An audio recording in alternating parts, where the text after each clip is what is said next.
Hello everyone and welcome to State of the Realm, your weekly Final Fantasy XIV podcast. This week, it's the day, but for all of us, it's actually been 4 or 5 at this point. Shadowbringers launches the day we are recording the show, and we now have some first impressions from Early Access, and I was going to name the show this, but decided not to, but they nailed it. We'll talk about it in a minute. I'm one of your hosts, Michael, Mr. Happy Poveromo. Of course, joining me is Slyh, aka Slythefox, aka Slyh, aka Greyfox, aka you my boy, Blue. How you doing? I'm doing great. How great? But I can't say anything. You can't say anything? But Slyh, we just had all of Early Access. I can't use my words. Like, I can't until next week. Until next week's show. Okay. All right. Yeah. So, I mean, I'll first impressions and everything, but the stuff I really want to say. Oh my god. Oh, I know. Listen, I don't know, but I will. Yeah. So, for anyone who's wondering what he's talking about, so this show, we're going to be doing first impressions on Early Access. It's probably going to be a shorter show. I know you'd think it'd be one of the longer shows, but the big things we want to talk about are all spoilerific. So, We can't. yeah, we're not doing a spoiler show this week. We are doing a spoiler show next week, however. Yes. So, when we do that show, it will probably be much longer. I got my notepad ready. Oh boy, I'm sure you do. It is like halfway filled. I'm scared for next day or Zivy. You're gonna ruin my day. I still got quests to do too, but so far it's already halfway filled. All right, I'm looking forward to it, Slyh. But this week, no spoilers. No spoilers. So we'll just do first impressions on Early Access. And because I've been live so many hours, I don't have the same energy I normally have for the show. Haps, have you been doing human things? Does that include eating, drinking, sleeping, showering, Drinking, pooping, yes, peeing? Water, sunlight, you know. Sunlight's right there. It's coming in through the window.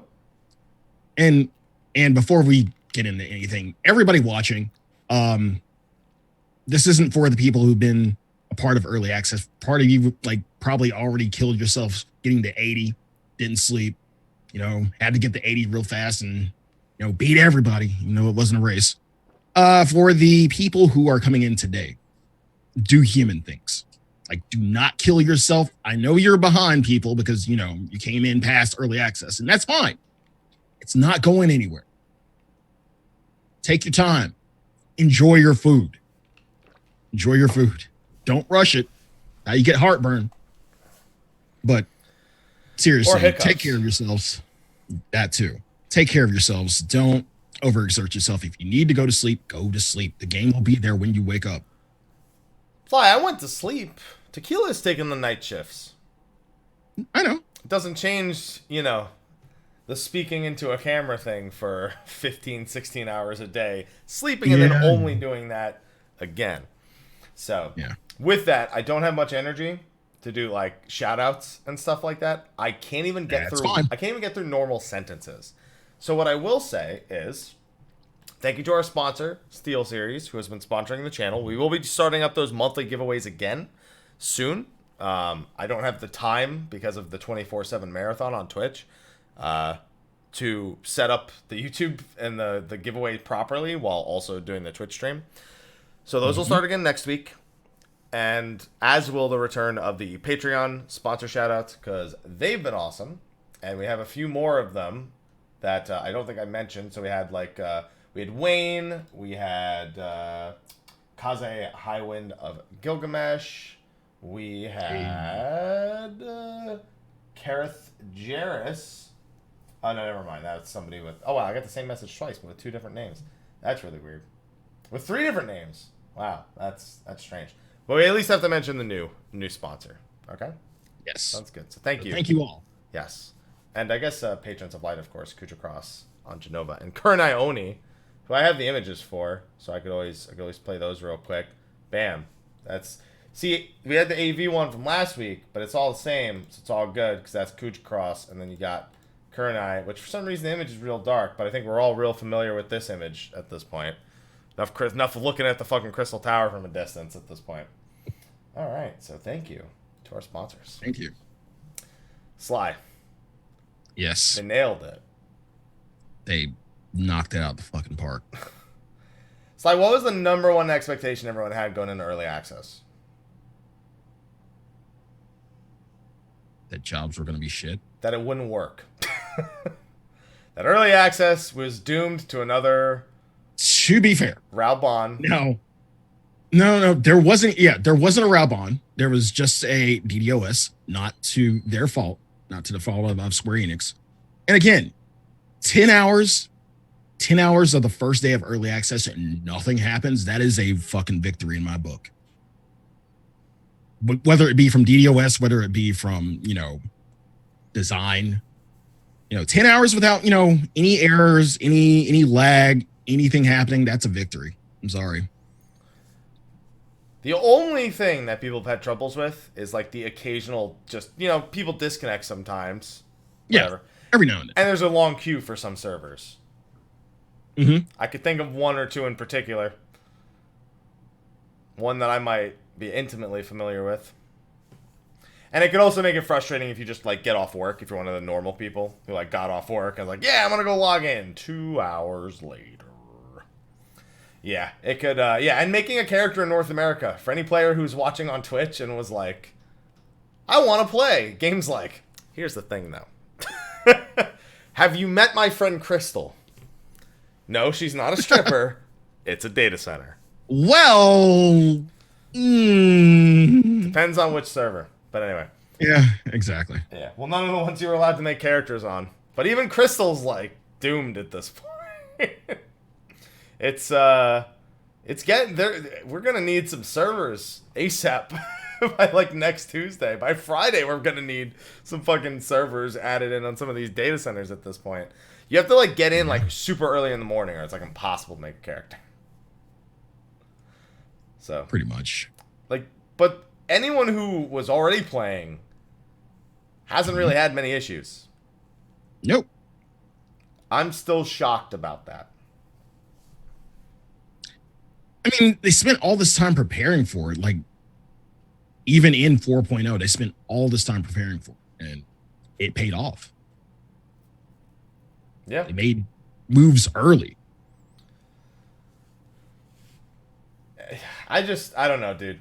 I was going to actually name this show They Nailed It. By the way, I'm going to reset my camera, see if it fixes an anti-aliasing. Nope. I don't know why sometimes State of the Realm just has, like, my camera just goes to start anti-aliasing, and sometimes it doesn't. I don't know. Yeah. It just doesn't. But they learned so much, man. I didn't have any faith. I wanted to have faith. I just had none. That's it. They hadn't proven it. Even as recently as, like, the Noctis event. Like, where they introduced the server queuing. That people were, it was breaking. Shit was breaking in that patch. Okay, walk me through. First day early access. You log in. What was your place in line? Or did you have a place in line? I was like in the first 200. So I had to wait for the thing to move once and then I got in. So you didn't experience the server errors, the lobby errors, or anything like that. Like a lot of people were experiencing the client being slow. And like you got in relatively unscathed. Relatively, yeah. Yeah. Okay. Until the DDoS attack later that day, but yeah. Yeah. Yeah, that was pretty much my only issue, was just trying to get in the line, which I was expecting anyway. So that's not really an issue, but just the client being slow, but again, to be expected. Dude, I just got just big props, man. That's it. Yeah. I think we could drop this topic now, but it's just major props for them for pulling off a launch that has had very few issues. Not no issues, but very few. Very few. Yeah. Now, with that, we got to talk about Shadowbringers in a spoiler-free manner. So, Slyh, let's set some ground rules. Slyh, listen, no, we need some ground rules on it because I see your face. This is why we need ground rules right now. It's exactly why we're doing it. Okay. Go ahead. So, things that are off limits. And in fact, just in case, I'm going to take an extra precaution for those on YouTube. No one should be doing it. But the chat window is going away. On the stream. Yeah, that is a good idea. Because even on the YouTube side of things, even if we're being careful, that doesn't mean somebody in the chat is not going to be respectful of that. So I just got to take care of it real quick. All right. So the final area and its name and everything about it, outside of an initial reaction to how you felt when you got there, off limits. And the actual theme and purpose of the 3 level 80 dungeons are also off limits. The theme? Like, for example, there's one dungeon that takes place in a location that even just saying that would blow someone's mind. One of the level 80 dungeons. Okay. Fair. All right. I've said. Yeah. Let's talk about it. Yeah. There's the story one and 2 side quests. Details regarding those, can't do. Can't do it. Yeah. So, and I think that's it. And then, of course, story. Like, that's obvious. Yeah. So, first of all, what job did you decide? You're going with Dragoon, I'm assuming, right? Yes, I did. Okay.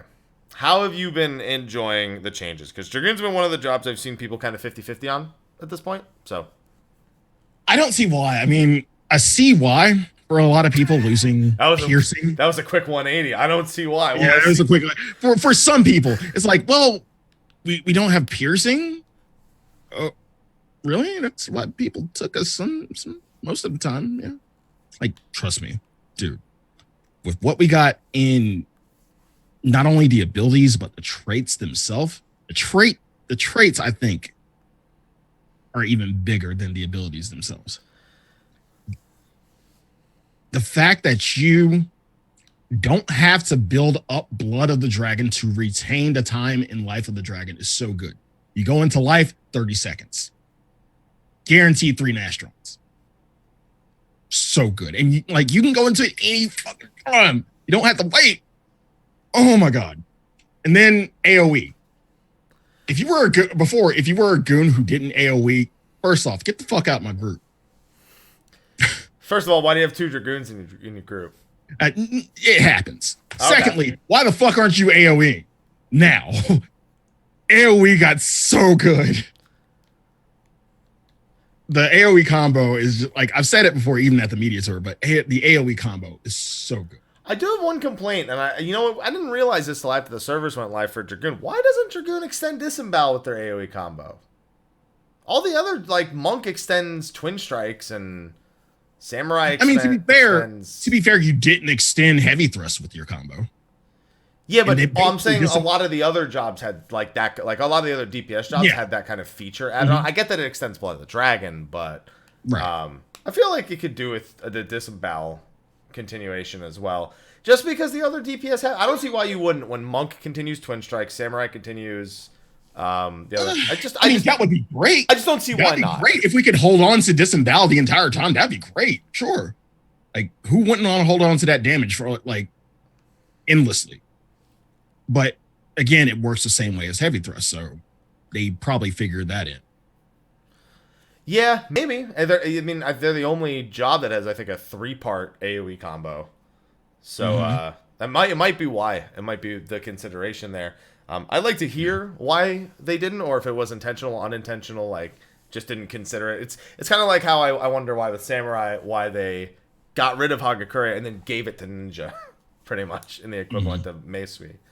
Monk also has a 3-part AoE combo. Monk doesn't really do combos, though. They just have, like, they just shift between stances, but it ends up working out like a combo, essentially. Yeah. And that's even less of a reason why yours can't have Disembowel extend. I'm just... Listen, again, Sly, you're not asking for anything, but... Exactly. Exactly. I'm happy. No, that's... No. It's... Don't. You're Sly. All right. So, yeah. So you're not even asking for it, but they are other Dragoons. And I'm genuinely curious why. Maybe there's a good reason they don't add it. Maybe. Now, while you were messing around with your Dragoon, I got to dance my way up to 80. Yeah, you did the Nunu. How does the Nunu feel?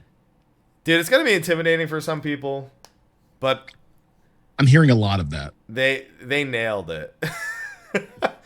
I have so much fun playing Dancer. Dude, I had fun doing Totorock. No one ever has had fun doing Totorock. That sentence hasn't existed. Between the AoE changes to tanks, a big thing being the AoE changes to tanks, and Dancer having a 1000 potency, even with a 75% fall off AoE for a level 24 dungeon, the mobs are just like, get her! And they're just dead. We did it in 10 minutes, Totorock. That's like Wanderer's Palace level speeds from back in the day. Yeah. It was so much fun. And I just have fun with it at all levels. But it especially kicks off at 66, 72, and 76. When you get Fan Dance 3, so you have your final proc on proc on proc, and I mean that literally, because it's Flourish proc into Fan Dance proc into Fan Dance 3 proc. So that's good. 72, you get Flourish, so you can just proc all your Flourishes immediately. And 76, you get Esprit, which is a lot of damage. That's a lot of damage. It's a lot of damage. And it's not even the most exciting thing about Dancer. You know? What is the most exciting thing? En avant. My dash. Bro, I was on the wrong side of the arena. Literally the wrong side of the arena in one of the extremes. And I dashed to the other side and got there in time with all 3 dashes saved up. It was we were going to die if I didn't make it. I'll admit, that is the one thing I did love about Dancer at the Media Tour was the ability to dash anywhere I wanted. It's never like I was so wrong and then it felt so right. It was like I will stand in the wrong place just to have an excuse to do that 3 times. I'll wait 90 seconds. I don't care. I didn't need it for the rest of that other shit. I'll just save it for that. It was so much fun. And especially when I'm going around the Crystarium and Yulmore, they don't have mounts. So I'm like, anytime I'm on a job that's not Dancer, I'm like, this sucks. I need to be on. You just hop back on Dancer so you can just dash around. What else? I mean, I have Peloton, I have the dash, I have sprint. It's wonderful. It's exactly what I need. Ninja kind of gets a little bit of that too when they're in combat because they can reset Shikuchi with their Raiton, so they can just be like zip, zip, zip, zip, zip. It's really good. So, what would be the one thing? Do you have any gripes about Dancer right now? I guess no, because my number one thing leading up to the Media Tour, or I guess leaving the Media Tour leading up to launch, was that Flourish was only 15 seconds, and they fixed that. It's 20 seconds now. So that was the only real concern I had, because I had a feeling that our proc system was going to be very tight if you left it at 15. It just didn't leave a window to actually use your skills in an efficient manner. They fixed that. It can still happen though if you get enough procs. But now it's just a matter of knowing, basically, do I have enough resources to do this during my burst window, or do I have to do something different? And either way, it's pretty satisfying to pull off. It's very fast paced, and dude, I hit 122k technical step. I was having a damn good time with that 122k technical step. Woo!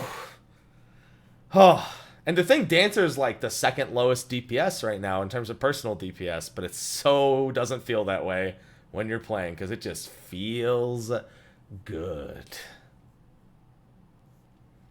You should try it. So both of our jobs feel good. Oh yeah, I plan on it. I plan to.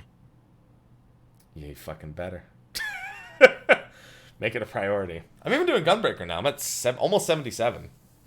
Oh, so you're knocking both the Nunus out. Well, because I thought of it this way. I was like, if I get 60 to 70 done on both, I never have to do Heaven on High again. Because the next expansion, they'll probably start at level 70. And yes, I'll have to do, whatever the 70 to 80 deep dungeon ends up being, most likely. But yeah. But I don't have to do this one anymore. Sure. Manager? Yeah, I even did main scenario roulette today on Gunbreaker. You and I did it about a minute apart.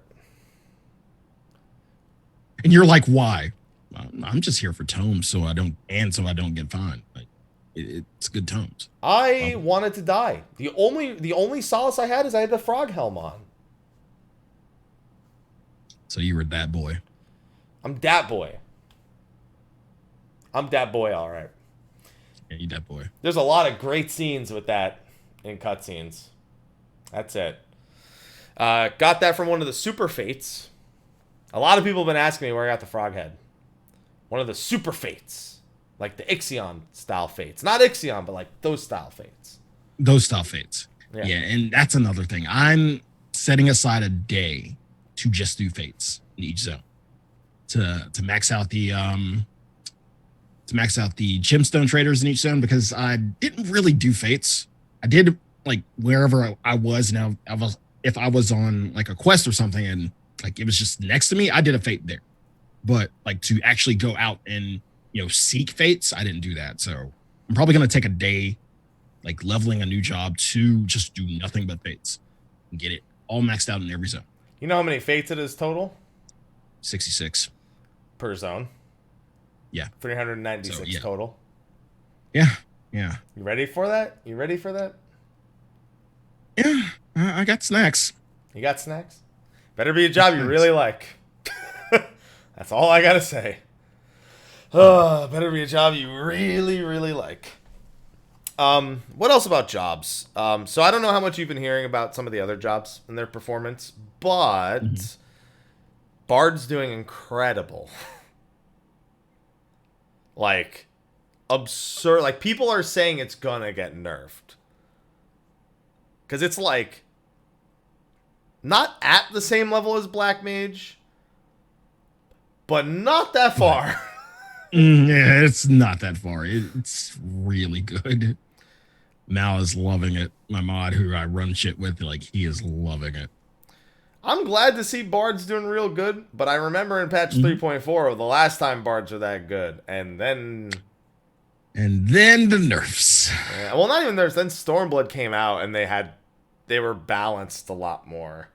But 3.4 Bard was the most powerful the most overpowered I've collectively seen a job be, even if it needed Dragoon to be there.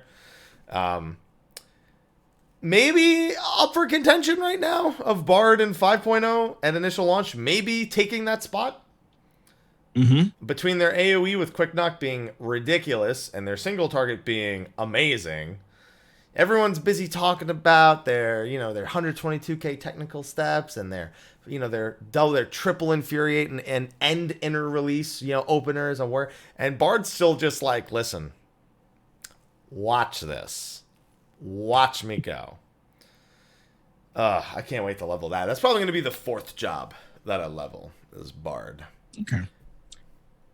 Now, have you heard, like on the opposite side of things, have you heard what the worst job is right now in terms of what? Well, because I really haven't heard any, like, I haven't heard a lot of complaints about. I knew people were going to go there, but at the same time, and I'm looking at chat, so YouTube, you can't see it right now, but they're saying Skull. I knew people were going to go there. Okay, let me be very clear about something with Scholar. Okay. It is boring to level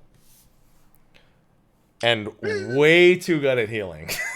Yeah, that's the one thing I was going to say about it. It is a good healer. It is a damn good healer. Like so Keo. Remember Keo? He's been on the show. Yeah. He was laughing his way through stuff as Scholar. He's just like, the Astro just didn't have to do anything. He's just like, I've got all of this. Don't worry. It was insane. Didn't matter if it was single target, AoE. He just took care of everything. He hated the leveling. Yeah. He's like, this sucks. Gets to 80 and then he's like, wow. In like the EX trials, and those aren't even really the tests of healing. So oh dude, I can't wait. what I want to do is I kind of did a thing by accident. Well, it wasn't even really accident. It was just our tank DC. So I want to tank bosses and dungeons with the scholar, with the pocket scholar, and see what happens. I was doing that today, so I know how it feels. It's so fucking strong. And like what mitigation do I need? Scholar gives me all the mitigation I need. No, you're still gonna need that mitigate. That shit hurts. You ain't going. Oh no, believe me. Like I know firsthand, but like still, it just with the scholar, it just feels like,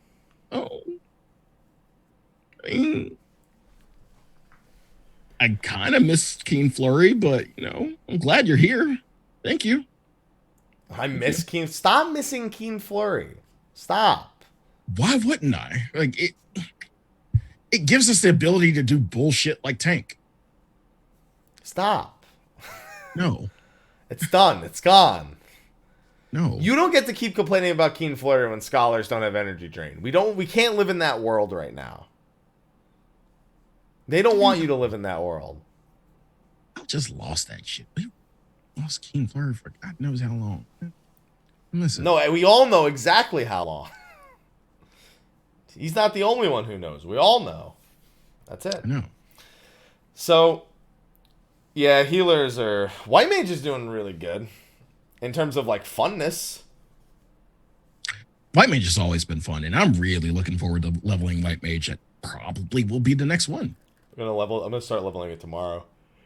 Yeah. Okay, gonna break it to 70 tonight. Mike, I want to do a 70 to 80 a day, if I can. Mm-hmm. But I also want to be sane. So maybe not quite that fast, but yeah, again, take your time. Take your time. I gotta stop and like watch cutscenes at some point. Like I gotta take a break. I'm heavily considering asking Tequila to do a longer shift tonight, so I can actually like finish like the 70 through 73 or something at the very least in the in room. Very, very heavily contemplating it, or just staying up late and just like not sleeping as much for tomorrow. But we'll see. You're a madman. I am. This 24/7 stream has taken a lot out of me, and I'm sure it's taken a lot out of Tequila too. So, but I get a lot done. My Dancer's Abyss for now, which is irrelevant because there's only one choice for every item, and now I just gotta gear up and grab everything else as much as I can. I gotta get my crafters leveled big time, which I've been hearing is very, very easy. Apparently, you can do every crafter from 70 to 80 in 122 leaf quests. I'm looking forward to that. I'm really looking forward to that because I heard whatchamacallit's from Isleshire. The collectibles? The deliveries? Not the collectibles. The deliveries. Yeah. From 70 to 71, like you would get a level from deliveries. That's what I heard today. Yeah, well, I mean, there's that, and then there's leaves being stupidly overpowered. Yeah, there's that too. I mean, I already have mine stacked up just for that purpose. Yeah, I definitely want to do that because materia melding is something that I haven't been able to do for myself in like the beginnings of expansions. I always wait until the Beast Tribe Daily comes out, and I'd like to be able to do my own melds when stuff comes around. I'd like to be able to participate in Ishgard in 5.1.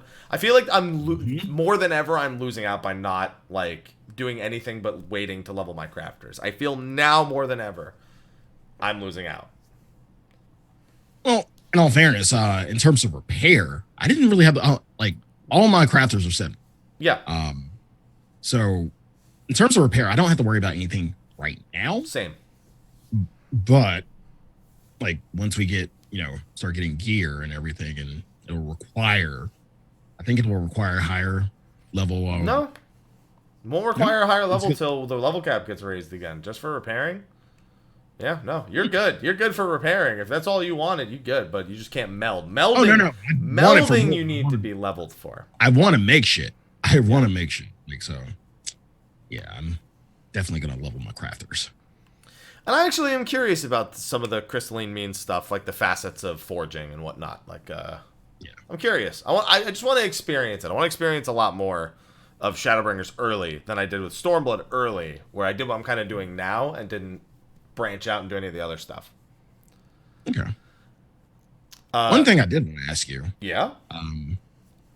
Because, as we know, Job Quest got removed. Well, it didn't get removed, but got replaced with Role Quest. Yeah. And what did you think of its first implementation? It's literally the same thing as Job Quest. It's just it's consolidated into 4 roles, so there's less, I guess, writing overall that needs to be done, and it's more personalized to the first and not to the job itself. And not to the job itself. Yeah. Yeah. There's a few. Obviously, I skipped cutscenes, so I didn't get the full scope of it. And the few things that I did have to do had some, were some impactful moments. But I've seen people say that the role quests, they don't, because they're not as personalized, they don't feel as attached to the role quests than to the job quest characters they have already known for all these levels. I can't speak too much on it because spoilers, but I did like the implementation just because of what we learned, what things we've been wanting to know. Like deeper. God damn, can't wait till next week. Because I'm trying to stay away from spoilers. But yeah, from what we learned in the role quests, I had the physical DPS role quests, what we learned in there. Yeah, it's kind of like we've been wanting to know more. We've been asking to know more, and I'm glad I did. I don't know how they can't really continue from there, but I want to see how they implement it next time or next expansion. The job quests I've been hearing are mostly just go around and talk to NPCs, and then it leads to a story. It unfolds like just a new chapter of the story, but it's not very. It's not super interesting, but it's it depends on how attached you are. I've seen some people who care, some people who have really liked the ones they've done, some people who have hated the very same ones. I got attached in the end and was wondering if the story would pick up after. But it doesn't seem like it will. But yeah, once you watch the cutscenes, you'll understand what I'm saying. But I was kind of hoping there would be some kind of catharsis, and it didn't really feel like it. So it just felt like you did what you had to do, but there was something else going on that never got kind of worked out, I guess. So I was hoping to see the end of that, which she probably won't. I mean, I have a second character that I have to take through the story sooner or later. I really want to see the finale for doing all 4 of the role quests. It's the same for the facets in the crystalline mean. There's an extra quest at the end. I'm very curious to see how those actually, because those might make the role quest pan out collectively. It might be almost like Octopath Traveler, where you need to do all the stories and then it ties them all together in a sense in one big finale in a sense. So I'm hoping that there's a pretty nice payoff there. But either way, they function exactly like the job quest did before. They're even every 2 levels again, as opposed to every 3, 5, 7 and final level like we had before. One really dumb thing about the role quest, though, Sly. Really dumb. All right. Why is the level 80 role quest required for a level 79 main scenario quest? That gives experience points, by the way, but you can't use them because you're already level 80. Level 80, yeah. True. That's it. True. That's it. I wasn't even really mad at that. I was just like, I understand you want us to do the role quests. I understand. I mean, eventually we were going to. If we were treating it like job quests, I mean, we were going to anyway. But to have that lock you out of MSQ, I thought that's a little bit off. Well, it goes to 80 right after, but that's 800,000 HP I could have used. But still, it still locks you out of a certain part of the main scenario, which again, job quests never lock you out of the main scenario. I think it was the other way around. Main scenario kind of locked you out of job quests. You had to it went hand in hand with leveling, and as you leveled in main scenario, you got to do your job quests. One backwards, and this shit is ass backwards. Yeah, chat seems to think it's just an oversight because it is the very last level 79 quest. So you just lose that experience points, and that's it. Then you're all level 80 quests. So it's almost like they meant to program it as level 80, but forgot and just made it level 79, which is fine because no one's gonna get. Here's the thing: they could change it to level 80, and it make no difference because you can't use the experience points anyway, unless you finish a level 80 role quest, go back, level another job to 79, and then hand in the fucking quest.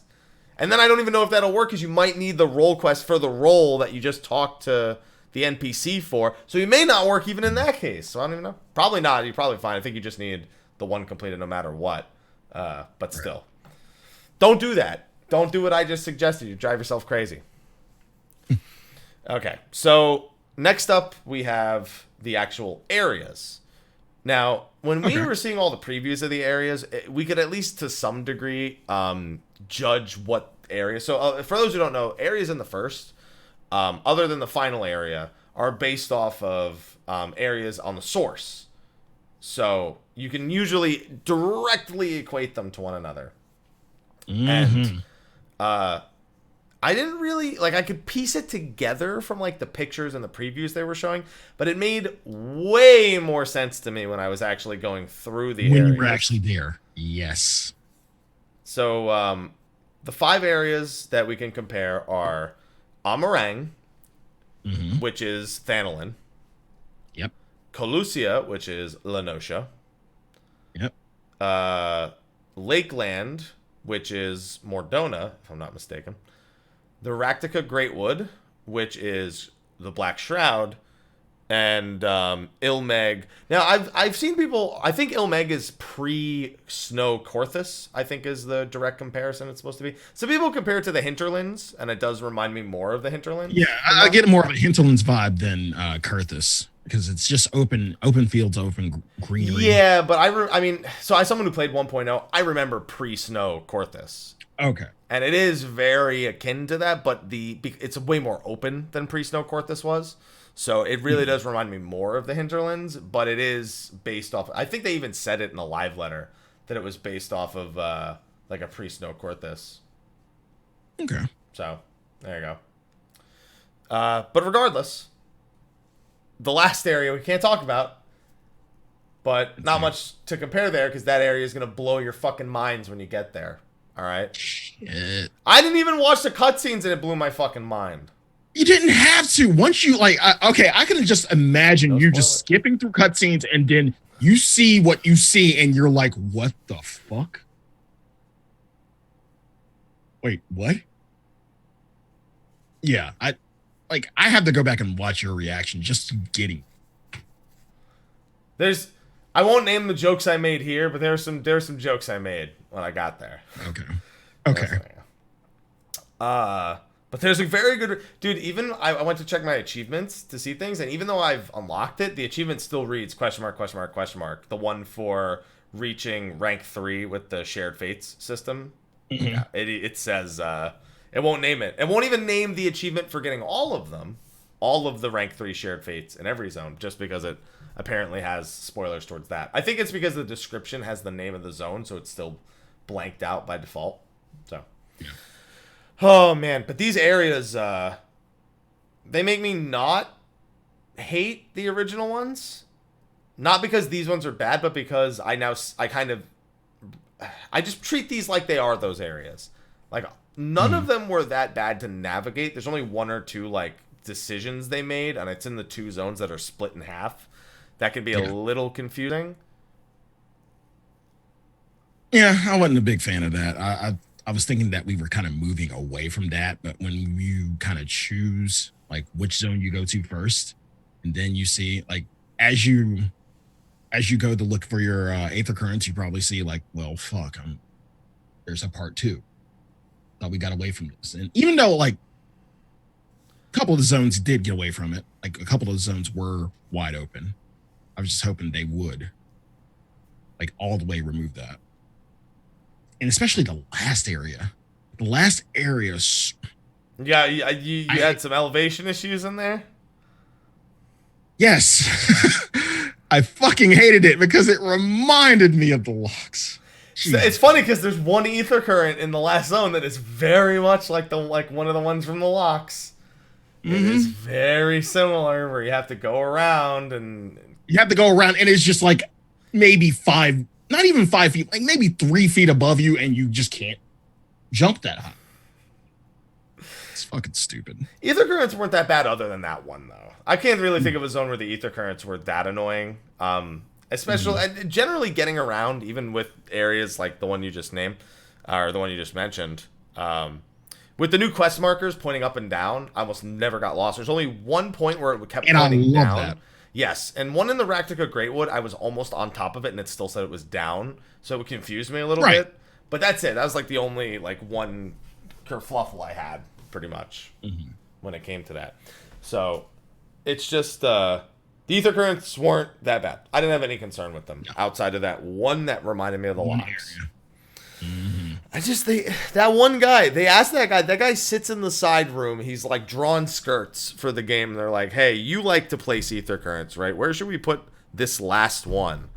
And he's like, there. Give me a name. Give me a name. Oh my goodness. There's just one. There's just one. Anyway, so those are the zones. The fates themselves, for the most part, are, I don't even say much improved, but much less tedious. I suppose. I think I only encountered... I never thought of them as tedious, though. Right? Well, there's less of the tedious ones. The majority of them are way more straightforward. There's more fate chains, so you can generally stay in an area and complete 3 or 4 back to back, as opposed to flying all over the place or walking all over the place. Thank God. I will need that. There were far fewer gathering ones. There's one in Ilmeg that comes to mind. And there's also one in Calusia that comes to mind. But I'm sure there are more, but there weren't very many. There's one in Raktica. Yeah, for some reason the most of the fates I found were the gathering ones. I don't know how you did it, Sly. I don't either. Every time. Yeah, so I did a bunch of those. I started because I actually did Gunbreaker 7071 on Fates primarily, but I also did it on side quests using the quest syncing feature that came out for Shadowbringers. And I hadn't considered 2 things about this quest that I was much pleased to realize. Okay. The first was that obviously I could level every job from 70 to 71 using all the side quests in the areas, regardless of what quest whatever area I had quests left in. Second of all, I hadn't considered they're not synced down to your level. They're just synced to your level. So when you're 70, they're worth a certain amount. When you're 71, they're worth more. When you're 72, they're worth more. So they'll scale up with you too if you want to do them later. And I don't know why I hadn't considered that. I just figured they'd have like a base level and you'd be able to sync, and that they would be retroactive to sync down to you. I don't know why I didn't think they would just match your level, but they all do. And I will absolutely clear out the Shadowbringer side quests. 100% clear them out. Same. Because it's so totally worth doing. And they aren't locked to your jobs. You can even take them on a 70, complete them on the 80, and then go hand them back in on the 70. Which I think is an oversight. But I don't care, because it completely negates any sort of tediousness that any of them have. And they're all super easy too. So thank you for that idea. Thank you. Yeah, someone pointed out to me today. I didn't care because I was like, I'll get a few thousand EXP from killing the mob on Gunbreaker. Right. But yeah, and on top of that, they still give another consolidation they made. The gear you get from quests, instead of picking a piece, they give you a coffer. A gift and a curse. Because of how many I have so many coffers. How many fucking coffers I have. I didn't start using them until about maybe 76, but Jesus Christ. Sly, I used one coffer all the way from 70 to 80, and it was for a 406 weapon. I have all the rest of them still. And I'm collecting more now because I'm doing the side quests, which have the accessory boxes. But I don't need them because I have almost a complete set of armor from all of the dungeons from all of my various run-throughs. And desynthesis. I'm about to just sell this shit on the fucking auction house on the market board. These HQ pieces that come out of these boxes. I'm about to fucking do that because I got money. Yeah, I made a little bit of money from that.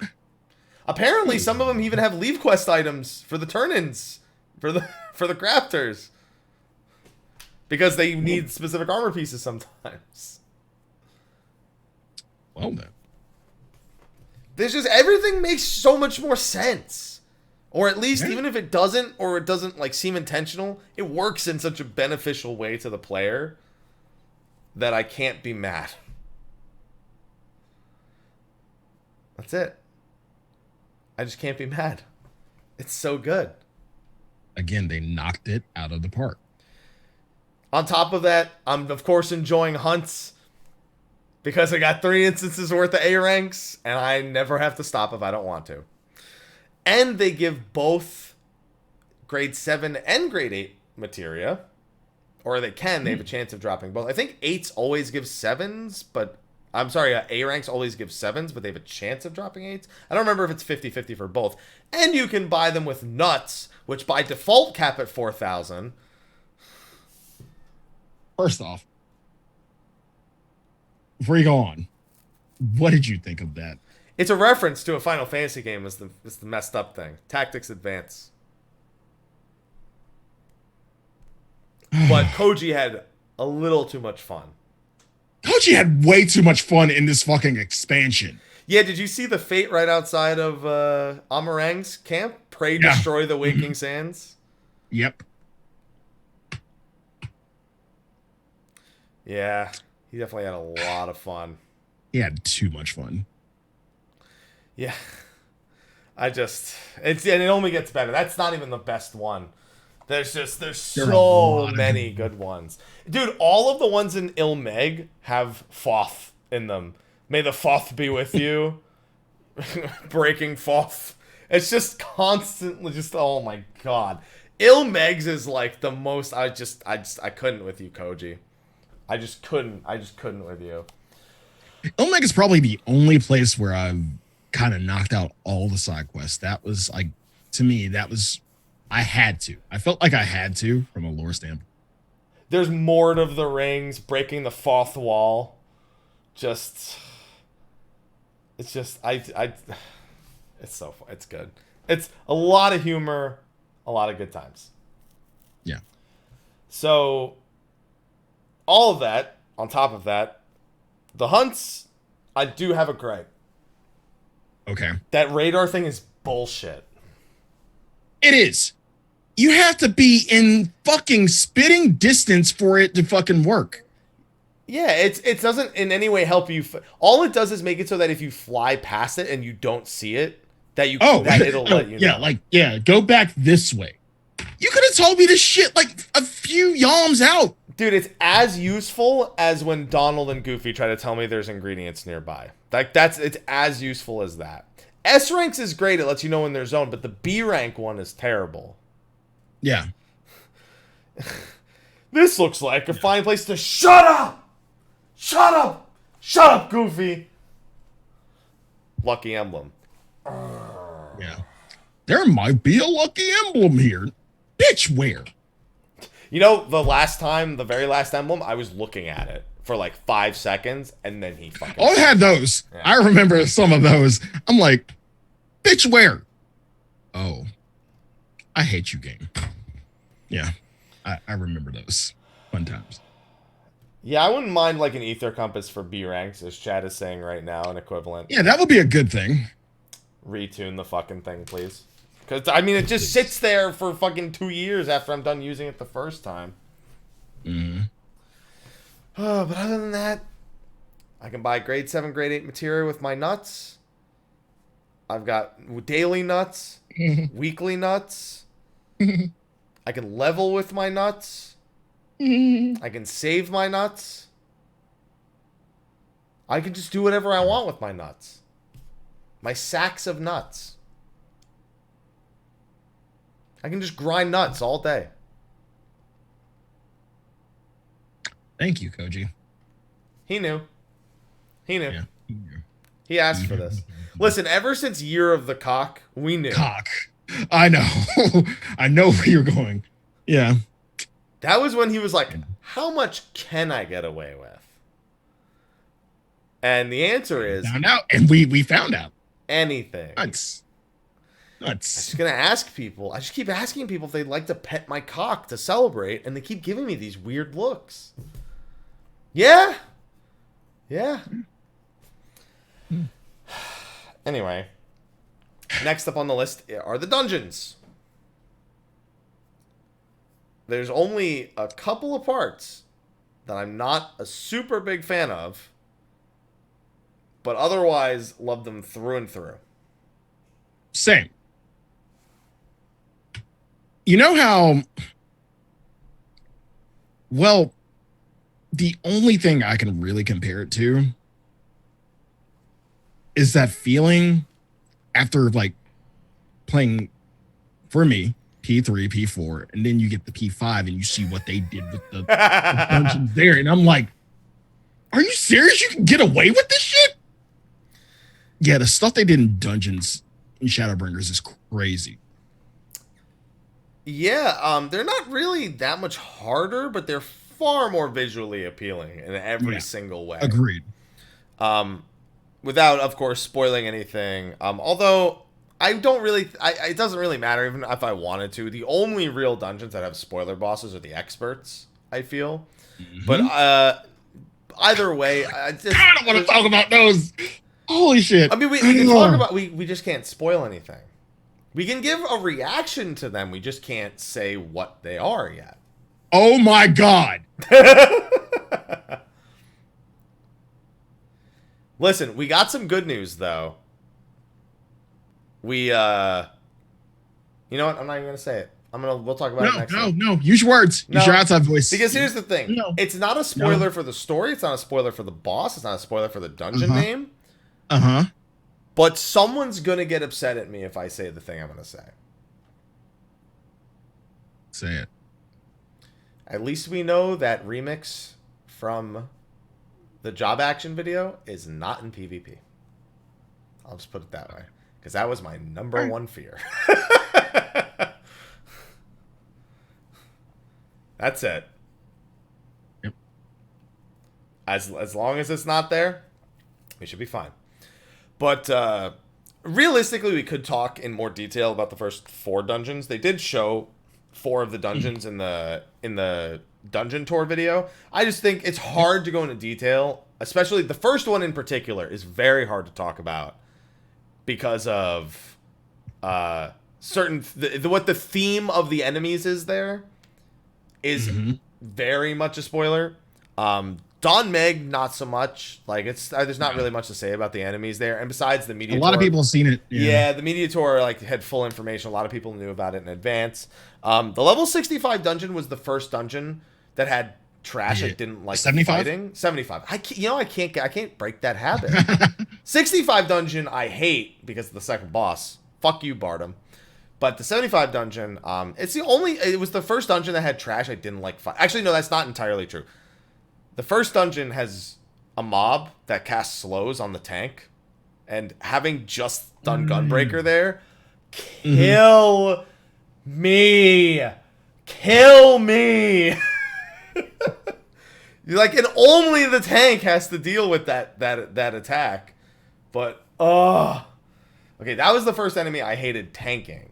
But there's enemies in the 75 dungeon that is just one enemy with, 2 attacks, and you just have to stop and fight them. And they're not very interesting. You can't big pull. You can't wall to wall. There's no way to make it more interesting than it is. Well, most of my dungeon runs they big pulled, and I'm glad. Yeah, I was doing some big pulls because our scholars pushed themselves to the limit on that one. Just feed me all the AoE. That's all I wanted to do was just fucking AoE the entire thing. Because you can do it forever now. Removal of TP has made dungeons a lot funner. Oh God, it feels so good. It does. But the only really scary big pulls. So for the average player, I would not recommend big pulls. I think I mean that now more than ever. If you do not know how to rotate cooldowns properly, these dungeons will eat your anus. And not in a way that you enjoy. This salad is not tasting fresh. All right?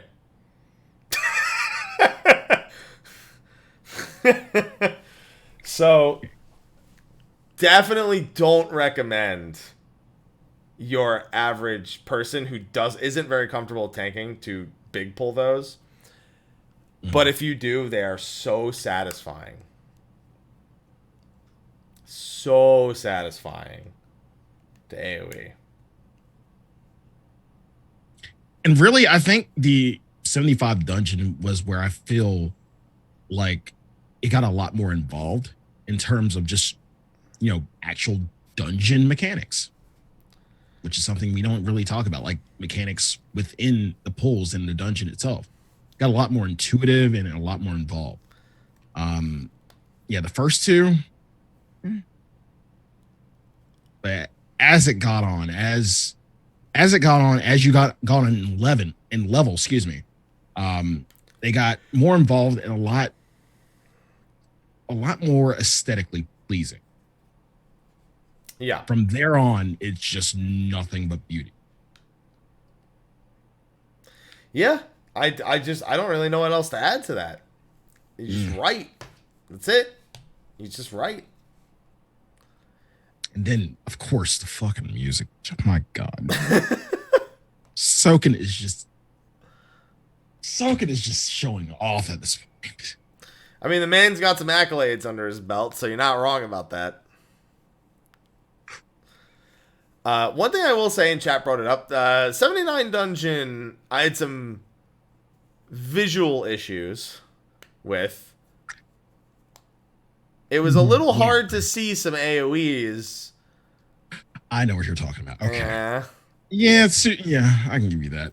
I mean, to be fair, St. Motion had a little bit of the same problem. Not remotely the same, but not on the same plane of existence. Like it might be the same problem, but it certainly doesn't exist in the same vein. Yeah. But got over it after a couple of runs and just whatever, just did it. Mm-hmm. That's it. Yep. And the experts, dude. Love. I really like them both. I really like all three of them, the story one included.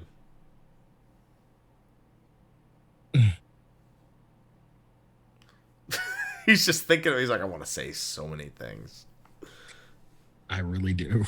He really, really does. God. Oh man. What the fuck? I kind of want to do them after this. You get to the end and it's just what the fuck. These are dungeons I like. You know how we get the first set of expert dungeons in an expansion and you have to live with these for the longest amount of time and you hope you like them. I can live with these. I could really, God honest, live with these. You don't have a case of Never Reap in here. The big thing for me, so my favorite dungeons throughout all the years, Fractal, Swallow's Compass, and the Burn are three of my highest ones. I'd say that these pretty much match all of those or surpass them. I say they dwarfed them. Yeah. And again, they're not fair, I would say the burn is probably a little bit comparable, but everything else, yeah. I'm ready. I actually want to do an expert after this, but I got to finish getting Gunbreaker to. Fuck, I just wanted to do the final trial. Yeah, we can't talk about that. That's a big spoiler you do right there.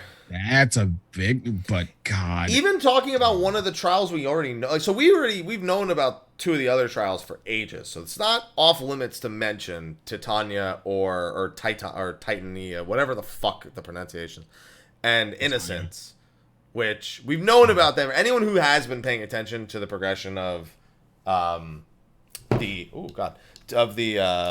expansion and all the news knows about them, but there are details about Innocence and about the final trial that we cannot say. And can I just say for one thing that how I really think Square Enix should have just shut up about Innocence. I would have preferred it that way. Really? Like, yeah, not even knowing his name. Like, not even knowing Innocence. I feel like they kind of. Well, I mean, like we may have, kind of the reason why we can't talk about it is because of the actual implication. Like as soon as you, the implications I know, but the way it was, the way they put it forward, like why even mention it? Just let us experience it that way. When I found out, the way I found out, it's like, well, fuck, Square Enix kind of spoiled it for me. I kind of had an idea, like all along, but it would have been nice to just have that. It would have been nice to have that experience of, oh, okay, instead of, well, we've known about this. Yeah, I mean, they kept so many other things under wraps, just for spoiler's sake. And I think the most important things they absolutely did, but I could see some merits to them not even mentioning Innocence in the first place. But it is a treat. It is absolutely, it's definitely my favorite, if not in my top 3 favorite normal mode trials. Now, in comparison, yeah, because we know how you have a soft spot for Thornton. How does it compare? Thornton, I think, will always be my favorite in normal mode. I don't think they're ever gonna pass Thornton for me. Like he wasn't hard then. He's of course he's a fucking joke now. But also keep in mind we're comparing level 79 trial to trial. That. Yeah. You can't compare that to Thornton. You can't. You have to compare the final one there to Thornton. And we can't do that right now. I mean, you can give your opinion. I still think Thornton wins for me personally. Okay. But let me talk. That's because I at least know the context of Thornton already. And I haven't watched. Remember, didn't watch. Okay, so it's just a matter of you just haven't watched the cutscene. Yes. Oh, okay, never mind. All right, I'll give you that. Yes. All right. Because you gotta remember, Thornton came out of left field for me because I had to do the same thing at that launch where I skipped the cutscenes and went back and watched them later. Mm-hmm. But it was a big shock to me. The game was in a different age. It was in a different state. Even that initial time, I was pretty fucking surprised when I got to this final trial in the same way when I got to Thornton. Mm-hmm. But I can't judge it fairly without that. I think with the context, I'll probably feel this one has more impact to me than Thornton. But until then, I when the Thornton music comes on, I still get excited every time. That's it. We'll see. We'll see how I feel. We'll see. But the music, though. I love the Thornton theme. But I'd be lying if I wasn't fucking pumped when I got into that final trial. We all were. Oh, yeah. Oh, yeah. That I cannot wait for the Extreme for in 5.1. Now, that is something that we should probably talk about real quick. Our expansion launches are always relatively similar in terms of content launches. They release it in a state where the story is the main focus. There's a little bit of there's a couple dungeons at 80. There's a few extreme primals. There's some side quests for you to do. Of course, you have the benefits of going back and leveling other stuff to try them out, see if you can test out the job changes. And now we have the shared fate system. We have all these hunts. We have a hunt system that's rather supportive of the players immediately. We have super boss fates that are not complete shit to spawn and wait for. They aren't causing zones to go unfunctional for long periods of time like Ixion did and things like that. The other launch issues we haven't had to talk about in years, like Ixion literally preventing people from finishing the fucking story because they were locked out of instances. Not to mention being able to teleport to instances as a party and all land in the same one. And we can change instances from the Aetheryte now instead of the zone line. A bunch of other things that we didn't even fucking talk about here. But where's my 9th dungeon? I was wondering the same goddamn thing because we were talking about it and people were like, wait, no, there are only 8, Sly, but what? No 9th? Well, did they jumped the gun on that? So there's three possibilities. They jumped the gun, or it was just a mistranslation in the moment, which is fine. Eden has a dungeon, which I sincerely doubt, big time doubt, or three, they included the treasure dungeon. Why? I don't know. I'm just saying that those are my three like bucket list potential, like what happened kind of. Let's go ahead and eliminate two. So Eden and mistranslation, because yeah. All right. I'm not saying Eden would be a dungeon. You know how they usually do that solo instance before you get into the raid? You know how they've done that? Mm-hmm. That's what I'm talking about when I think of a dungeon for Eden. And speaking of instances, yeah, there's one I want to talk about that was so good. Right before the tread carefully, remember. 76 dungeon? 77 dungeon. Oh, I know which one. I felt like that one I felt like it was fun, but it dragged on way too long. No. I thought it was fun. I honestly thought it was fun. And oh wait, are you talking about the one in Raktica? Raktica. Oh no, yeah. That one was fun. I thought you were talking about the one before the 77 dungeon in the other area. No. Okay, yeah. No, that one was fun. I really liked that one. That one was fun. It was scary at first because like I got caught. And it was screwing up, man. No, I know what you want to say. Oh God, but it's funny. We can't talk about it now, but yeah, that was really fun. I love that. I just felt like everything was designed better. It was. That's it.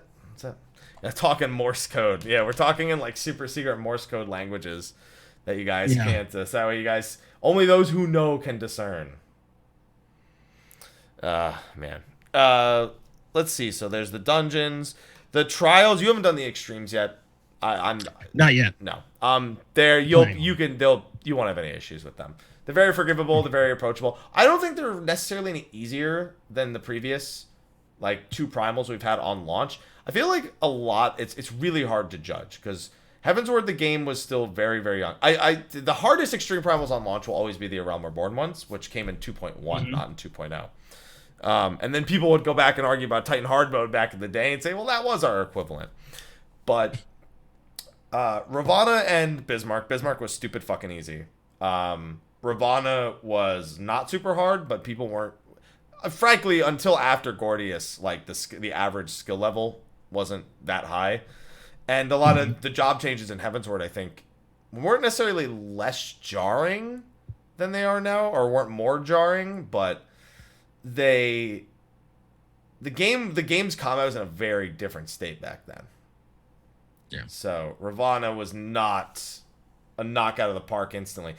And a big thing is also the availability of gear at the very start of the expansion. It makes a big difference with a lot of these primals. Heavensward we didn't have much available to us by the time we went into Ravana and Bismarck. I was like item level 148 when I did Bismarck and Ravana. Because we just went in immediately, and so by the time we were like 170, we fucking destroyed them. And then you have Susanoo and Lakshmi. Lakshmi, nobody could use the fucking duty action. They're like, mechanic, it's a knockback. No, Vril. And that's just it. That's it. Yeah. Vril and chill. Susanoo, I thought, was stupid fucking easy, unless people were rescuing you to death. Susanoo is one of the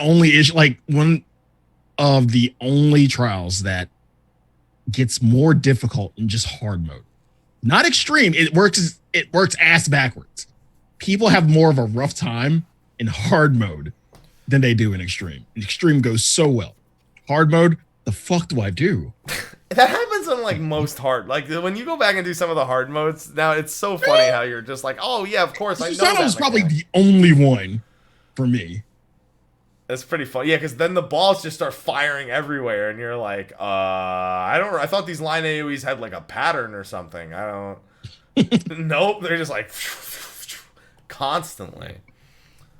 I don't think that Titania and Innocence are like easier than those. I think a lot of it comes down to times changing and gear availability and stuff like that, because you are practically like, you're at minimum item level for them like by the time you hit 80 because of that role quest thing, because you do the 79 dungeon. You probably got some gear from the first level 80 dungeon. You might have even unlocked the other level 80 dungeons and gotten gear from those. And they gave you armor upon hitting level 80 anyway, and a weapon. You just literally set, like, the Tombstone gear is like a 10 item level increase. You don't even need to go into those things, and you just destroy them. Right. Yeah. Right. Innocence in particular is almost entirely recoverable. Like, there are times where one individual can destroy the whole fight, but it could be worse. And Titania is very much...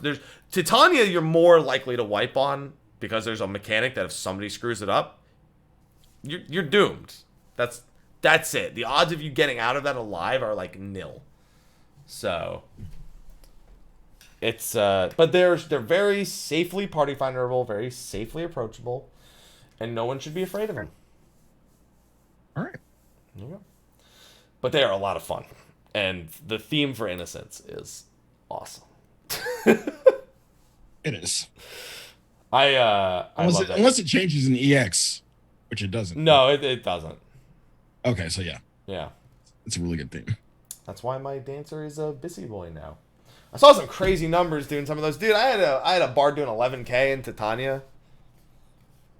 I mean, that was like, you are my dance partner. I will give you a permanent 5% buff over the ninja doing like 9K DPS, because that would be better. That would certainly be better. Oh no, dude, I did 122K with a technical step. Oh man. Let's see here. Taking care of some things because people don't know how to stop when it's spoiler free, and I'm going to time them out, so it's good that it's not. Is chat back up on screen? On the screen. What happened? Is chat back up on screen? No, that's why I took it off the screen, but I'm still taking care of it regardless in the chat. Yeah, that's why I'm singing about it. Yeah. What else? What else, Sly? I think we've covered a lot. We have, but I know there's more. There's so much more. We haven't touched we haven't touched crafters or gatherers yet, so kind of. Spoken about it. And then there's other like quality of life stuff, like the retainer stuff. Being able to back out of the retainer and then just go back to the retainer menu is actually the biggest thing. Speaking of quality of life, and I'm glad you brought that up. Not really quality of life, but HUD related. What did you think of the cutscene HUD when you select? I could have taken it or left it. It didn't matter to me. Really? It's just like it fit the game UI more, but I'm never excited about the HUD for text choices. It just doesn't excite me. It looks better. It definitely looks better. It looks like they cared about designing it compared to the old one. But I don't know. I just, it's not one of those things it's not one of the UI elements that excites me. Like the crafting UI element, the retainer UI stuff, that excites me. Selecting a generic text response. I thought it was a good improvement. Yeah. The bigger thing is a change that I actually tried to do, and it didn't work when I tried to do it. The audio channel fix. So, as you may know, if an audio channel disconnects in Final Fantasy XIV, it basically just fucks your audio until you restart the client normally. Fixed it. You can just reset it to, you can just make sure you set it to default, and it'll fix. Okay. Never had that issue, but... I very seldom have it, but the times I've had it, it's incredible to have that fixed. So I'm very glad that's fixed. Yeah, that's a big one. In fact, I could have sworn a month ago they said it was impossible to fix. I thought I remember them saying that. I'm full of shit, apparently. Because why would they say it's impossible? If they fixed it. Maybe they wanted to say it was impossible, so when it was fixed, they're like, boom! It was impossible. But now it's possible. Like, don't ever do that, Square Enix, please. What? What you just did. Now I want him to do it. No. I'm good. Okay, Sly. It's been about an hour, a little bit more. Yeah. We touch on as much as we possibly can without treading into spoiler territory, and we've really kind of tiptoed on that line. And so I think I'd like to do something that doesn't tiptoe. Okay. But there is one thing that I'd like to confirm. Okay. All right. After you complete the main scenario quests, your trusts reset to level 71, and you do have to level them. Yes, the game does mention this for you, too. It mentions that for you, and Yoshida mentioned it in the last live letter. Yeah. So, I started trying to do it. And? It takes a while. You can only level 3 of them, obviously, at a time, because you can only bring 3 of them into a dungeon. It takes 6 of the level 71 dungeon to get them to 72. And at 30 minutes apiece, approximately, you're looking at 3 hours. Fucking grind. You're looking at 3 hours for one level for them. And then, of course, they need more experience for the next level, but I don't know how much yet because I haven't done it. So this begs the question, do they adjust the leveling for trust? I think that's not the question I want to ask. The question is my only benefit that I can then choose to use them in the higher level dungeon? Is that the only benefit they have planned for it? Or do they have some sort of ulterior plan for why you'd want to level them up to 80? Because then someone brought up to me that new main scenario quests, they'll probably provide you with trusts until you complete like the 5.1, the 5.2. Like, I'd imagine they still plan on using them for that, right? Like the 5.1 main scenario, dungeon 5.2, etc., etc. And I imagine they'll provide you with trusts for that for the first time. And then anytime after that, if you wanted to do them with trust, I'd imagine you'd have to have them leveled. But is there an end goal to this? Because I didn't see any achievement. I didn't see anything to indicate that there's a good reason for doing this outside of that. Maybe it's a reason we don't have yet. Meaning we'll have to wait on a live letter. Minion farm. Minion farms. The minions in the orchestral halls. There is an achievement, apparently. I didn't see it. So. Okay. Speaking of which, the Amaro mount is from getting every job to 80. A lot of people are asking, wasn't I going to get this through the main story? The Amaro mount is for getting every job to level 80. Don't get me wrong, I love Amaros. The lore behind them. I mean, that's not happening anytime soon. I have a better mount anyway, so every combat job, to be clear. Yeah, again, so yeah, take that, Square Enix. Take that. Yeah. I already have a better mount, so man, it's not gonna happen anytime soon. I don't need it. You'll be all right. Yeah, I'll be all right. I plan on getting them to 80. My squadrons are almost at 60 as it is, so I'll do my trust to 80. It won't be something I focus on. I'll probably like get my shared fates done before I get that done. I'm probably gonna level. I'll probably do a few dungeons like as I take jobs from 70 to 80. I'll probably like throw a few trusts in there occasionally, but I'm not going to sit down and grind them until later. Like, I might choose to log in and do a couple a day. Like when we eventually hit the lulls, like the the post-patch or the pre-patch lulls or stuff, that's probably when I'll take the time to actually do it. But yeah, otherwise, I've seen people complaining that they don't AoE, and I'm like, yeah, that's kind of the whole point. They need to be worse than players. Here's the thing. They're already better than like 60% of players. They can't then be about replacing the other 40%. Because they take less damage. They do mechanics. I killed Alphino today. I did do that. And then he fully resurrected with 100% HP. And I'm like, that's bullshit. I want to resurrect with 100% HP.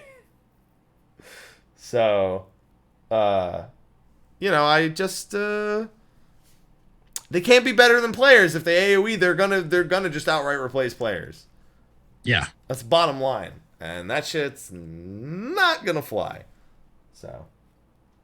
Maybe one day. But that day is not today. Not yet. Not yet. Not even remotely. And other than that, we have Eden in 2 weeks. Eden Savage in 4. And then after that, dude, 5.1 is stacked. Jeez. Do you know everything that's... Can you name me things that are coming in 5.1?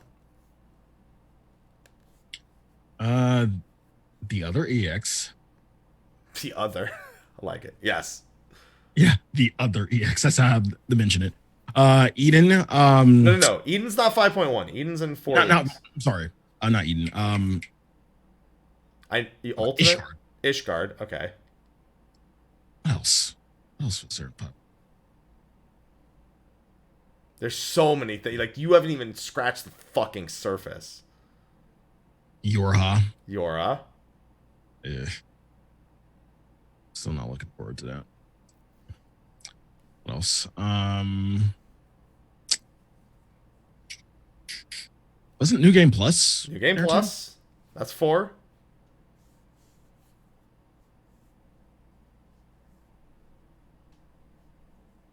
You give up? Beast Tribes, maybe? Yeah, I mean, yeah, but no one gives a shit. Yeah. Like, I'll do them. Really? Yeah, I'll do them, but I'm not like, yeah! We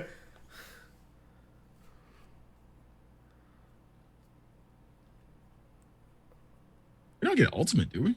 Ultimate. Yeah, that's 2 weeks after, but yeah, 5.1. Yeah. That's it, I think. That's all I have. So, I went through everything. We also have Blue Mage level cap increase. A new instance for Blue Mage as well. That's another one. Now I'm forgetting them because you took so long to name. New PvP mode. New Gold Saucer attractions. Those are 2 more things to name. There's the potential for... We don't know these for certain, but we have potential for Hildebrand Relic. We also don't know if the reworked Diadem is coming out in 5.1 or if it's just going to be tied later down the line to everything. Of course, you mentioned Beast Tribes. Of course, new story. Of course, new dungeon. There's something else. Now there is something else that I'm forgetting. And I can't remember it. A new actual trial. Oh, no. We don't get a new primal in 0.1s. They just do the EX. No. You can't fool me. They just do the EX for the 5.0 trial. No. Chat. Being wrong. I mean, maybe they will. Who knows? Maybe the 9th. By the way, do we have an earthly idea as to what the new set of primals will be? No, we don't. We didn't learn the 4 lords until quite a bit later on. Yeah, that's one. Okay, so yeah, so I didn't miss anything. Yeah, but 5.1 is looking to be fucking stacked in regards to like stuff that's going to be coming out there. So I really hope it's Ultimate Alexander. That's what I'm putting my money on. So fingers crossed that it actually ends up being that, because Slyh, have you heard my idea for Alexander Ultimate? What is it? We start the fight at 50% HP on Alexander Prime, right? And when we get him down to 40% HP, he sends us back to the actual beginning of the fight, and we have to make sure that events take place properly in time. We have to save ourselves, like, in various points of time in order to make sure we survive until 50% on Alexander Prime. Then we get him back to 40%, and the time loop closes, and then the final phase begins, and it's Golden Alexander. There you go. Okay. That's a pretty decent idea. Yeah. I kind of laugh. Because and you got to have Nisi the whole time. Okay. There you go. What? No more Nisi, please, no. What? Hold on, I'm gonna change my headset better. I haven't changed it all day. Lost me at Nisi. I'd like that. Yeah. Never mind, he just said Nisi. Yep. That's it. And it's 8 Nisi. Anything with Nisi, I'm not doing. 24. Listen, I gotta do 24/7 stream. They gotta do 24/7 Nisis. There you go. Makes perfect sense. So fingers crossed that works out that way. And if it does, and if I guessed it right, now they're going to change the whole fucking thing. Guess the mechanic before the mechanic happened. You guess, like, you knew about Woken before it happened. If only. If only. Yeah. Wish it worked that way. But with that, Sly, I think we can do our best little dance around the MSQ and be done with it. Because that's the big thing we wanted to talk about. And we couldn't, so... There are other things I'm sure we'll bring up next week during the spoiler cast, because there are other little things like no primal mounts for Gunbreaker, like no anything for Gunbreaker Dancer before 70 in a sense. Even at 70, I think it's Omega and Skaven weapons, and that's it. So, you know, but I'm sure those things will come up next week, because I'm sure Ethis will want to laugh at after the lore explanation for katanas and all the other stuff that came later in Final Coil. I'm sure he'll have a good laugh about that. Yeah. Oh, and a PvP weapon. Woo. So I got to go ask Ethis to see if he'll be on. But next week is Spoiler Cast. We are just doing the 1 week after launch. I will have watched it. I will have watched the entire story by then. Thank God. I will. I promise. Because here's the thing. If I can't get Tequila to do earlier streams, or I like stay up an hour and watch cutscenes, I am going to watch them all on Saturday probably after the stream's done. So... either one way or the other, I'm watching it for Tuesday. What happened? Make a day of it. Watch it on stream. No, I think I want to like, you know, I gave up everything for early access. I think I just want to enjoy it on my own time. Absorb it. And, you know, maybe remember something for Zivia for fucking once. Yeah. Oh, yeah, thanks. Thanks for the vote of confidence, Sly. Couldn't even wear my subligar with my pepper. I can't remember half the shit. It's okay. You remember more than I do. So anyway, we can wrap it up. I can get back to my 24/7 stream, and you can go see Spooderman. And go enjoy your Spooties. Your Spooty Man. The Warrior of Darkness is Spider-Man. And he's a terrible roommate. That's all I've learned. He probably threw out Hannibal Buress' jar of pickle juice. Little pointed out to me that in the ad, he just has a jar of pickle juice when he's making a sandwich. There were pickles on the sandwich. But it's an empty jar of pickles. God. It's a great Hannibal Buress reference. It's all I'm pointing out that I didn't notice the first time through. Okay. On that note, Sly, before we get going... Why don't you tell everyone where they can find you at, good sir? You can find me at twitch.tv/Slyakagreyfox, Twitter at Slythefox, Instagram Slyakagreyfox, youtube.com/development room. Tomorrow's my birthday! Yeah. I'm old. Tomorrow will be probably the chillest of fucking streams. There will be giveaways, and there will be a party at the Allure Lounge. I just learned of that before I got off stream, and I screamed for joy. And then we watch Ally McBeal. What? Yes, you heard that right. For my birthday, I wanted to watch Ally McBeal. No anime, Ally McBeal. Don't fucking judge me. Ally McBeal is the shit. So yeah, that's my birthday. And then, of course, like, you know, there's just a lot of Shadowbringers until, like, later on this month. And then there's 3 houses and Fire Emblem 3 houses. And, yeah, just a lot of Shadowbringers. So definitely come on by for the giveaways tomorrow. And the Ally McBeal. Abs, where can they find you? Not watching Ally McBeal. Fuck you, Ally's the shit. I got nothing against Ally McBeal. I wasn't ready for that. Nobody ever is. I wasn't ready for that. I just wasn't. Okay. You can find me, Mr. Happy127, Twitter, Twitch, Facebook, YouTube, Instagram. We're running a 24/7 broadcast right now of not Ally McBeal, of Final Fantasy XIV, Shadowbringers, spoiler-free, launch event with leveling, jobs, answering questions, and letting people know that, yes, there are 3 floors in Yulemoor. And yes, one of them does have a quest that you need. No one seems to remember that Yulemoor has 3 floors. Feels bad, man. And a strip club. Yeah. Okay. Anyway, that's all Slyh ever remembers. So it's good. as he looks on innocently. It's okay. That's okay. Yeah. On that note, we're gonna go on into a very short post show, and then I am gonna get back to getting my Gunbreaker to 80. I can't get over it. I keep. Jesus. Listen, again. It's only been 5 days. I just keep saying 70. Only 5 days, and you have a level 80 already? I had a level 80 on the second day, Slyh. That's irrelevant. In fact, I should have already had another one. Or 2. Okay? We'll see you next week, everyone. Spoiler Until cast. then, next week. Take care.